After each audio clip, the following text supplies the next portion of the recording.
आज हम पढ़ेंगे एरनपुरा का विद्रोह। एरनपुरा छावनी के सैनिकों ने 21 अगस्त 1857 को माउंट आबू में सिरोही के पॉलिटिकल एजेंट जेडी हॉल के बंगले पर हमला किया, जिसमें एजीजी का पुत्र अलेक्जेंडर लॉरेंस घायल हो गया। तो सबसे पहले एरनपुरा छावनी के सैनिकों ने माउंट आबू में सिरोही के पॉलिटिकल एजेंट जेडी हॉल पर हमला किया था। तो कब किया था? 21 अगस्त 1857 को। फिर एरनपुरा छावनी के सैनिकों ने मारो फिरंगी दिल्ली चलो का नारा दिया था। अब ये सैनिक आगे बढ़े और आगे बढ़ने पर ये पाली के खरवा नामक स्थान पर इन सैनिकों की मुलाकात आहुआ के सावंत कुशाल सिंह चंपावत से हुई। क्रांतिकारी कुशाल सिंह चंपावत से जुड़ गए, वे दिल्ली नहीं गए। तो कुशाल सिंह चंपावत एरनपुरा छावनी के सैनिकों के साथ कब जुड़े थे? तो ये पाली के खरवा नामक स्थान पर इनकी मुलाकात हुई, जहाँ पर कुशाल सिंह चंपावत इन क्रांतिकारियों के साथ हुए थे। तो ये भी इम्पोर्टेंट है। फिर इसमें कुछ युद्ध हुए थे एरनपुरा छावनी के विद्रोह में। तो वो युद्ध, उनकी डेट, युद्ध कब हुआ, किसके साथ हुआ और इसमें किसकी जीत हुई और कौन मारा गया, ये याद रखना जरूरी है। और ये एग्ज़ाम में कई बार पूछा भी जाता है। तो हम इन युद्धों के बारे में पढ़ेंगे। तो सबसे पहला युद्ध है बिथोड़ा का युद्ध। बिथोड़ा का युद्ध हुआ था 8 सितंबर 1857 को। यह हुआ था कैप्टन हितकोट, कुशाल राज सिंघवी और कुशाल सिंह चंपावत के मध्य। तो अंग्रेजों की तरफ से तो कौन थे? कैप्टन हितकोट और कुशाल राज सिंघवी। और क्रांतिकारियों की तरफ से थे कुशाल सिंह चंपावत। इसमें कुशाल सिंह चंपावत की जीत हुई थी और जोधपुर का किलेदार ओनार सिंह पवार मारा गया था। तो हमें याद रखना है कि बिथोड़ा का युद्ध कब हुआ था। तो बिथोड़ा का युद्ध हुआ था 8 सितंबर 1857 को। कैप्टन हितकोट, कुशाल राज सिंघवी तथा कुशाल सिंह चंपावत के मध्य हुआ था। इसमें कुशाल सिंह चंपावत की जीत हुई थी और जोधपुर का किलेदार ओनार सिंह पवार मारा गया था। अब हम आगे युद्ध देखते हैं।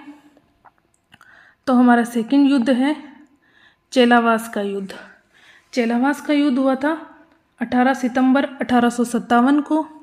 ये हुआ था एजीजी पैट्रिक लॉरेंस, जोधपुर के पॉलिटिकल एजेंट मैकमेशन और कुशाल सिंह चंपावत के मध्य हुआ था।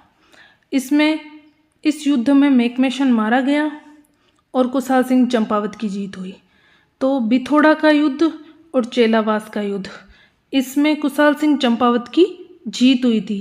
पहले जो बिथोड़ा का युद्ध था उसमें ओनार सिंह पवार मारा गया था, जो कि जोधपुर का किलेदार था। और दूसरा युद्ध जो चेलावास का युद्ध हुआ था उसमें मैकमेशन मारा गया था।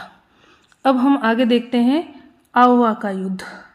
आहुआ का युद्ध हुआ था 20 जनवरी 1858 को और ये बहुत इम्पोर्टेंट युद्ध है।